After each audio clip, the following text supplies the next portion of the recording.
Sorry about that.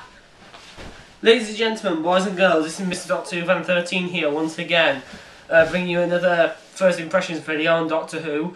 Now, this is probably the latest I ever done, but I wanted to get this uploaded before the Caretaker airs tonight, so basically these are my first impressions on Doctor Who, Series 8, Episode 5, Time Heist, written by Steve Thompson and Stephen Moffat, sorry I put my phone on silence, and directed by Ben Wheatley. Now, when I first saw this episode, going into it I had rock bottom expectations, because despite the fact that Stephen Moffat's an okay writer, the minute is pretty mixed, they're getting Steve Thompson back.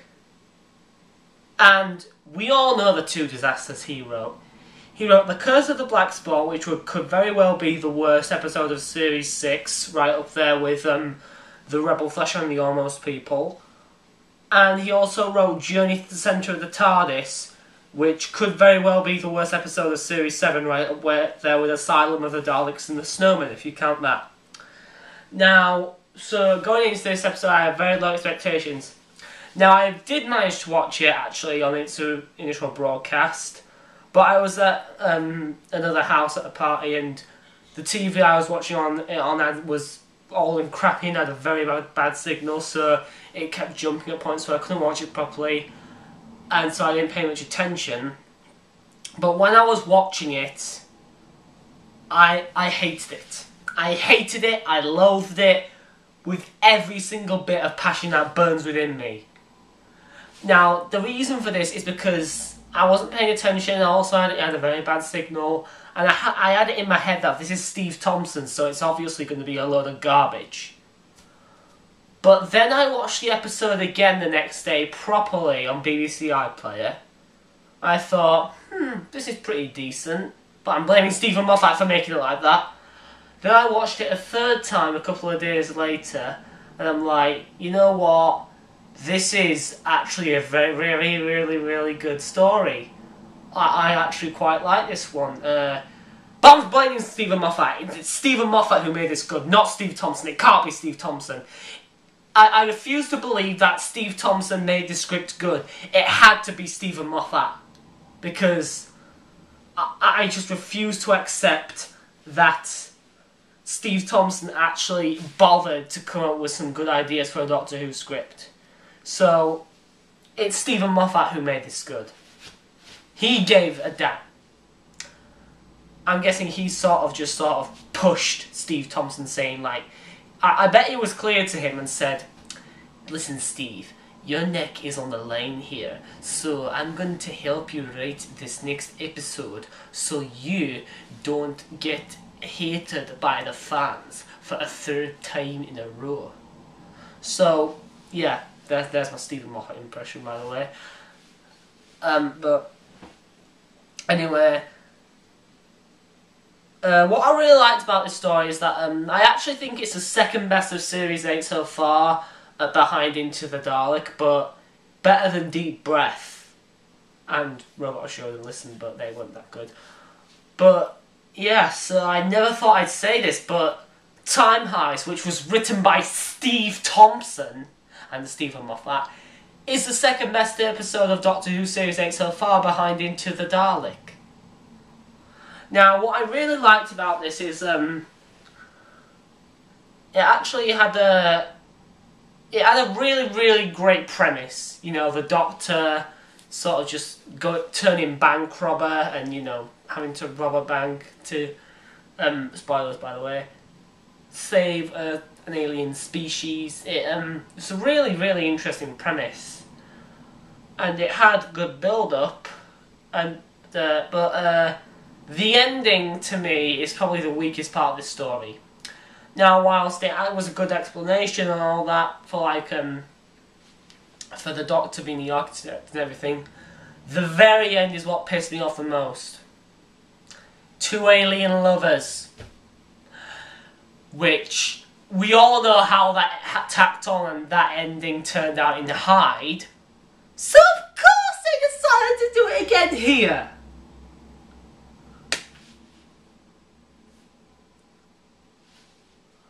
was actually, as crappy as it was done in Hyde, the alien love story, as tacked on as it was actually, the ending, it was done better in Hyde. From here it comes out of nowhere, but in Hyde, at least had a little bit of build-up.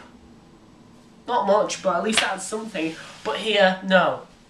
So, when I first saw this story, I also thought, like, just seems like where the Doctor was giving the teller his memories and stuff like that. Though, all I was thinking throughout the story is, this episode is basically ripping off scenes that were done a million times better in previous stories. For example, the Doctor giving his memories to the teller was done so much better in the Rings of Akaten. But, yeah. So, what else? Also, the alien going to kill that, going to have to kill off that one supporting character. I've forgotten his name now. I know one of them was called Sabra, the female, but I don't know who the guy was called, but him. That was done better in the God Complex. But Clara, she didn't really get much to do here for some reason. I mean, she was good for what she had to do, and Jenna Coleman gave a great performance, but I don't know, Clara, she was just there, if you know what I mean. It's sort of going back to how she was in the Matt Smith era, just there, not doing much. So, yeah. So, what else did I like about the story? The supporting characters weren't bad. I actually found them to be quite watchable, and, you know, their abilities to be quite intriguing. And the memory worm, at first I just thought, oh, you know, that's just recycled from the Snowman. But then, like, then it made sense whenever the Doctor was setting everything up at the end, so, yeah. But, anyway. Capaldi! He's the best Doctor of the revived series. Sorry, Tennant and Smith fanboys and girls, but it's true. He's better than Christopher Eccleston, slightly. He's better than David Tennant, and he's better than Matt Smith. Sorry, but his performance here was so good, and his character was so well written, that I just wanted to... Sorry, it's just... He is such a fantastic Doctor, and I can't wait to see him in tonight's story, The Caretaker, to see what he does with that. And, you know, basically, I just can't wait to see what he does in the future in general. So, yeah. I also liked, the supporting characters, as I was saying, sorry. They were, actually, the supporting characters.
But, yeah, his acting wasn't much better here, so, yeah.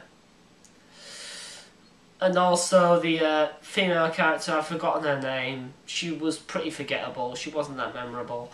But I actually did care about the conflict here, and, yeah. I thought it was a great story, a really great story actually. It's better than both of Steve Thompson's other script. I have a feeling the best is still yet to come from Steve Thompson when it comes to Doctor Who, but I'd much rather have Time Heist than Curse of the Black Spot and Journey to the Centre of the TARDIS combined. I would rather have Time Heist than Curse of the Black Spot and Journey to the Centre of the TARDIS combined, so yeah.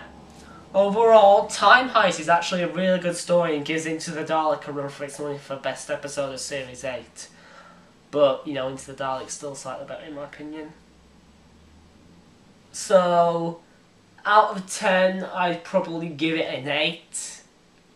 I was thinking 7 before, but now, yeah, 8. Just being slightly generous, but my favourite's still Into the Dalek, but it's been followed like closely behind by Time Heist, and I'm blaming Stephen Moffat for doing that, so yeah. It was Stephen Moffat who made this story good, not Steve Thompson. But yeah, so that is going to be that for now, guys. Mrdoctorwhofan13's saying word out, and I will see you at some point next week for my first impressions on The Caretaker. One more thing, the direction by Douglas McKinnon was brilliant. It was fantastic. He directed Listen last week and he's directing Flatline later in the series, and I can't wait to see how that pans out. Okay, bye.